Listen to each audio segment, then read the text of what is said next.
Demon Red Mist here.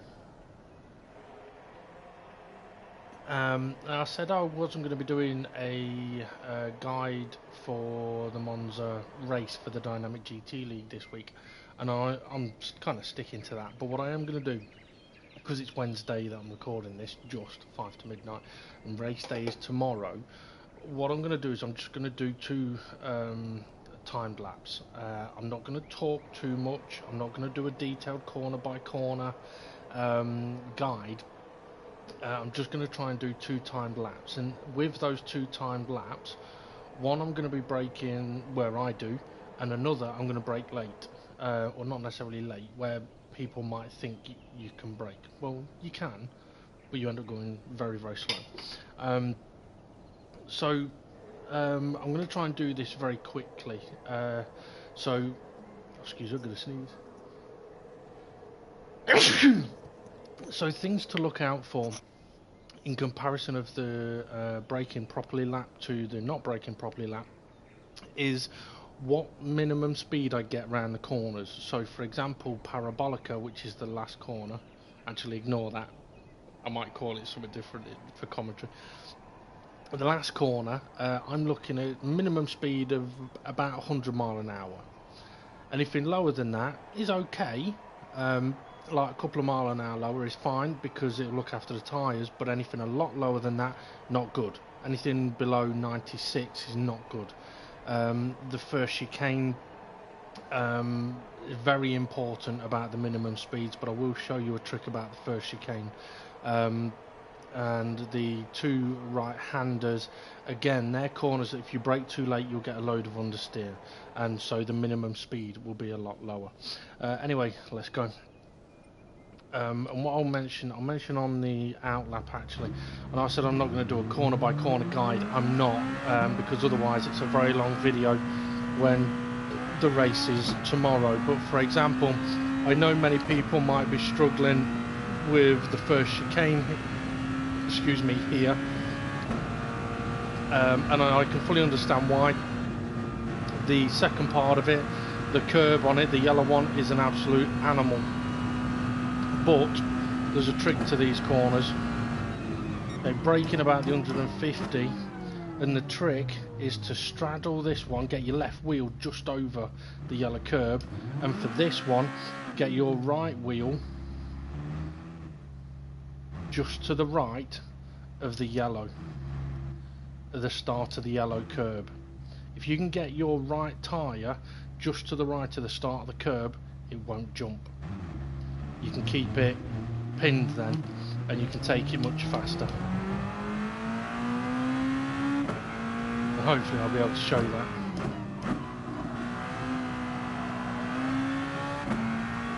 Okay, so the first lap I'm going to do, I'm going to try and do it at what I would call the right braking points.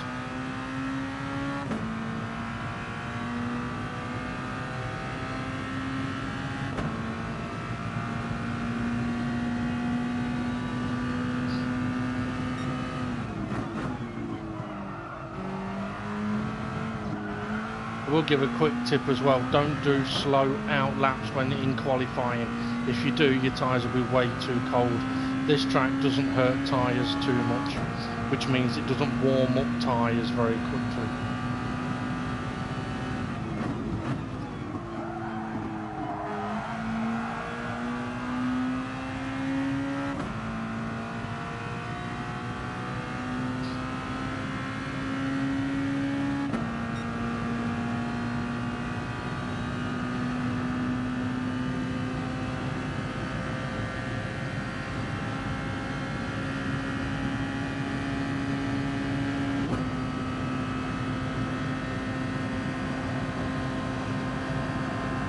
Very gentle steering here, one motion, brake at 150.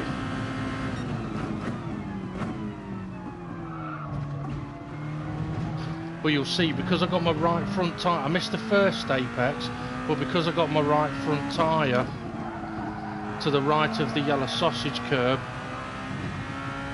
on the right hand part,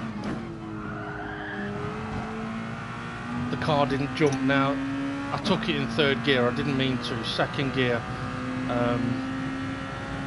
I realised very early on I was going to miss the apex of the first part, so I was trying to focus on that. Avoid this curb on the right. Oh, and don't hit the sausage curb there. I'm going to have to do another time lap here. Another fast one.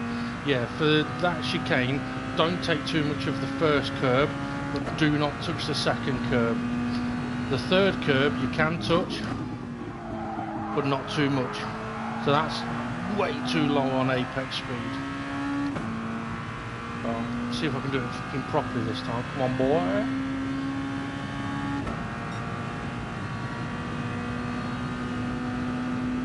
I've got a bit of a theory as well that the more cars there are, the gripperier the track. I could be wrong though.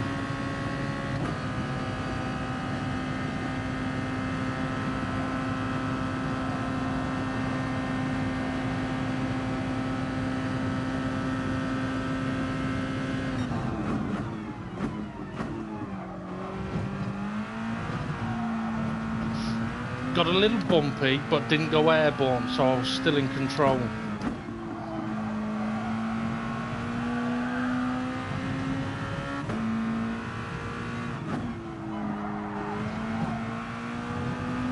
Okay, better through there. On the brakes early, but gentle braking, and off the brakes when I'm turning. Okay, see if I can get this chicane right this time. So take the first curb, don't take the second curb, clip the third curb. But if you touch that second curb, that's where a load of problems come from. And that tends to happen if you go into the corner too quick or you brake too late for it.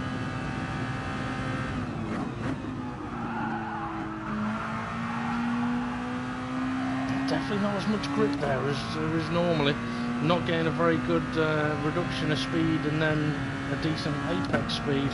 Right, anyway, I'm going to brake a little bit later and we'll see what happens. Also for the first chicane, I will just try and clip that second, the right hand sausage curb.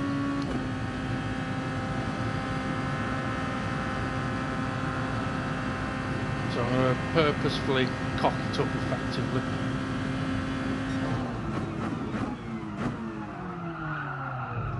You see, not making the corner, right. I'm just going to go back a little bit so I can go into the first part properly.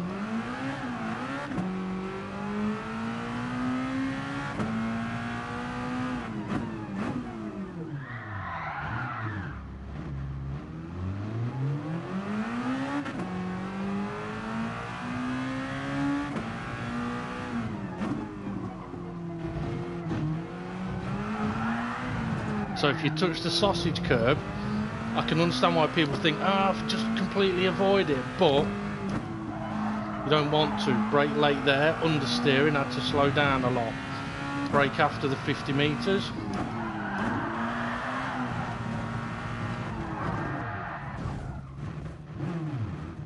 It's not nice.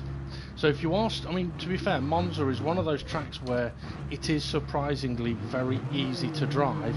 The trick is, don't brake too late, because, especially in the DGT League, the race around here, there's hardly any point overtaking in the corners, because if you do, you'll just get re-overtaken on the straights. Right, so touch this curb, car's twitchy.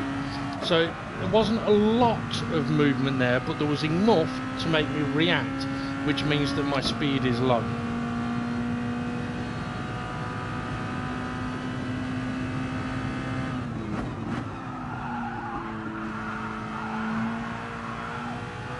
Loads of understeer because I braked too late. The car hasn't got the grip. So my initial, my apex speed then was what, 96 mile an hour, which was higher than what I'd been doing previously. However, it was still lower than what it should be. Right, so let's see if I can do this slightly wrong but stay on the track so you can see a difference in apex speed.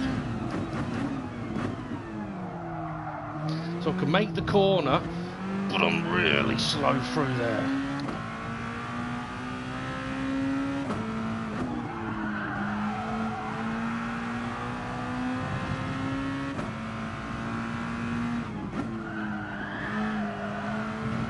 And I'm on and off the throttle, because when I want to go on the throttle, the car can't handle it, so I'm having to come off again.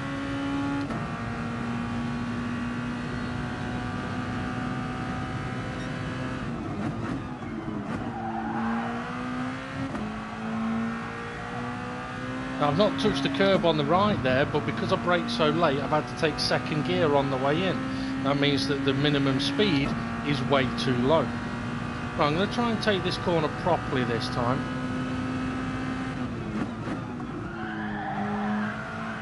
Oh, way too slow, Dave. That's not good. Braked a hell of a lot too much there.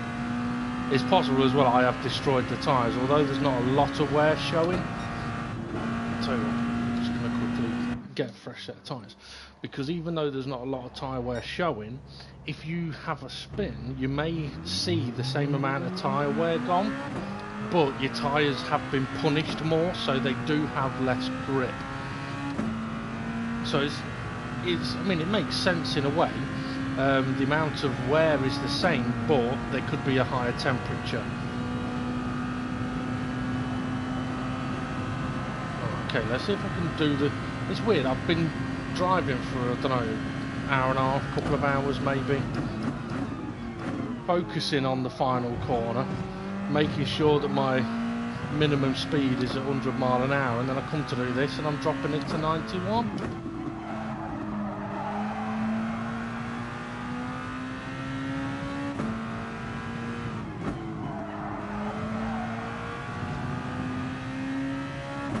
Hopefully one thing you'll be able to notice as well, when it comes to the corners, it's brake once, steer once, throttle once.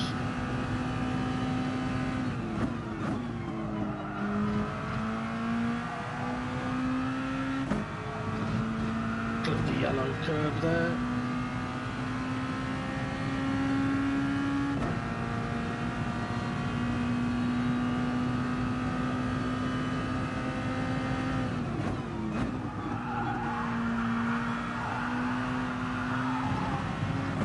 A little bit wide, got a little bit of understeer, but that's because I wasn't looking where I was going, I was looking at my speedo. But I think it didn't drop below 101. Right? That kind of proves what I was on about. Previously, yeah, I did go into the corner faster, but not as fast as it should be.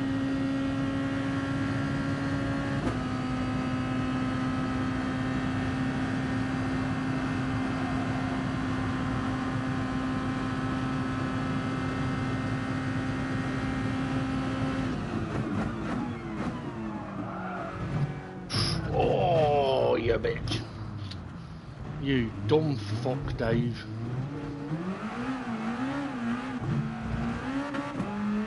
Yeah. That's what happens if you clip your wheel on the yellow curb.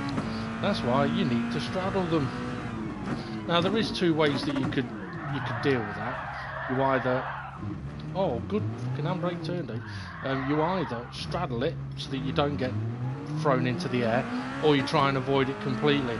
Avoiding it completely can work, but it is slower.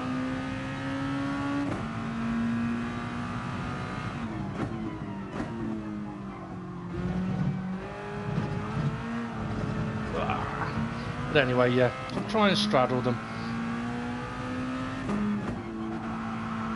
When I'm doing this in a bit of a rush, really, I'm not driving properly. I've been driving for a couple of hours, no problems, and then I come to do this, and all of a sudden, driving like a fucking blind man. Well, actually, a blind man will probably drive better.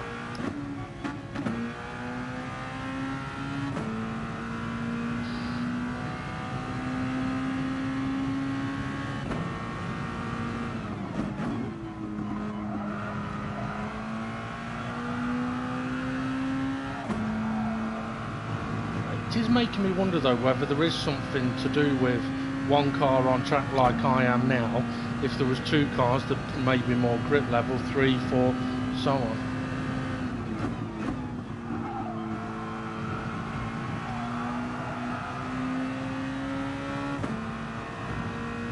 And I don't think I've done one clean lap yet. Anyway.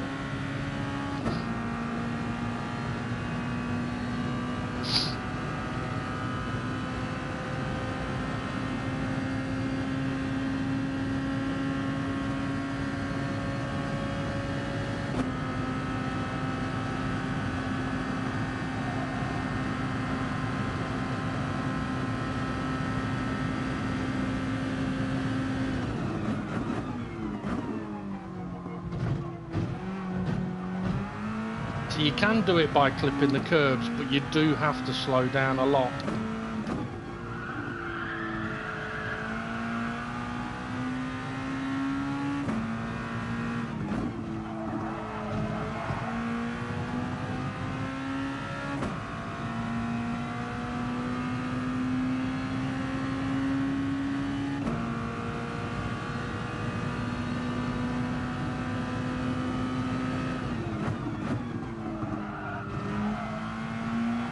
A little slower on the way in allows you to come out of the corners considerably faster, because the crucial part of those three is that first left-hander.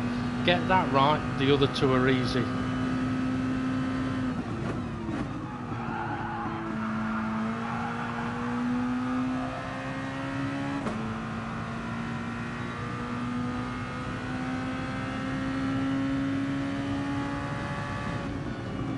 Not the fastest of laps, to be honest. For qualifying, I'll be looking at into the 29s, but hopefully there you'll have been able to see what I was on about with the minimum apex speed, especially on that final corner. You go in too hot or too late on the brakes, your minimum speed is going to be 95 or lower-ish, and you're going to get loads of understeer, you're going to run wide, and then you're going to be slower on the straight. Whereas you're better off braking that a little bit earlier, brake that a little bit gentler, keep that minimum speed higher, and have a better run onto the back straight. Also, in the race here, if you're right up someone's gearbox on the exit of the final corner, what are you going to do? You're going to overtake them, and then they've got the rest of the straight to slipstream you and come back past you. There is nothing wrong with giving yourself a little bit of a gap to the car ahead into that final corner, so that when you come out of it, you've got a bit of slipstream to use so you can power past them. Anyway, that's it, done. What, still a 20-minute video, so have a good Thursday, everybody, and we'll see how we get on in the race tomorrow. See you later.